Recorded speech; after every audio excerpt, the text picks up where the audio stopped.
Tuhan yang mengatakan engkau adalah orang asing, dan Abram bukan cuma menerima, tapi sekarang mengakui. Saudara, etika Kristen bukan etika yang cuma niru-niru, saudara. Etika Kristen bukanlah etika yang cuma mendapatkan, menerima, tidak, tapi etika Kristen adalah etika yang confess, yang mengakui. Saudara, kita mendidik anak kita, generasi-generasi di bawah kita untuk percaya kepada Tuhan, untuk beriman kepada Tuhan. Semua tidak ada gunanya kecuali sampai suatu hari mereka confess, mengaku bahwa itulah iman yang mereka terima. Itulah iman yang mereka percayai.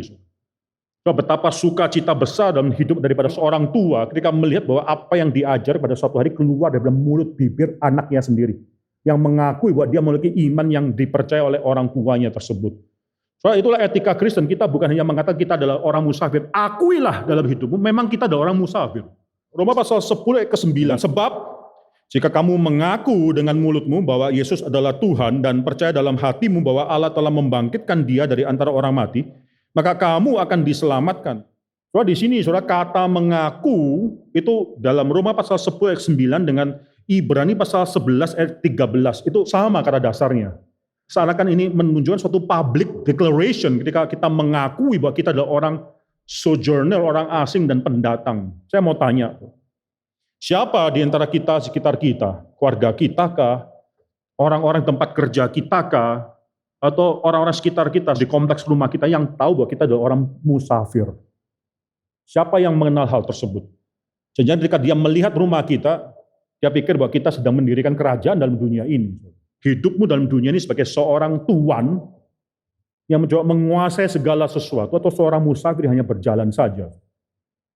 Abram sekali lagi tidak dipanggil untuk mendirikan kota. Saya yakin Abram bisa mendirikan kota. Dia qualified, more than qualified.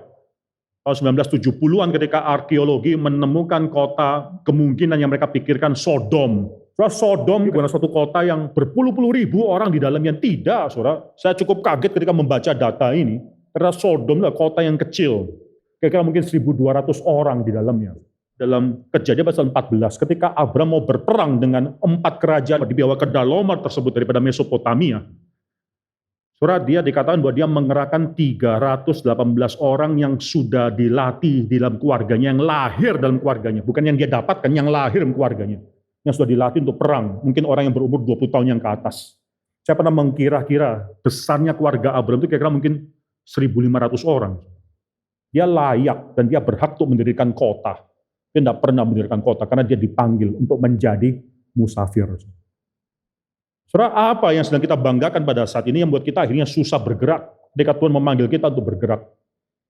Apa yang membuat kita akhirnya susah mengikuti Tuhan ketika Tuhan panggil, sekarang ikut aku? Orang Israel yang keluar dari tanah Mesir tidak pernah mendirikan rumah, tapi mereka terus mendirikan tenda, dan ketika tiang awan atau tiang api itu bergerak, mereka bergerak. Mengapa? To readiness. Tidak ada satu orang pun umat Tuhan yang akhirnya mendirikan rumah, apalagi kota di negara atau di dunia ini. Hidup kita harus menyatakan hal itu.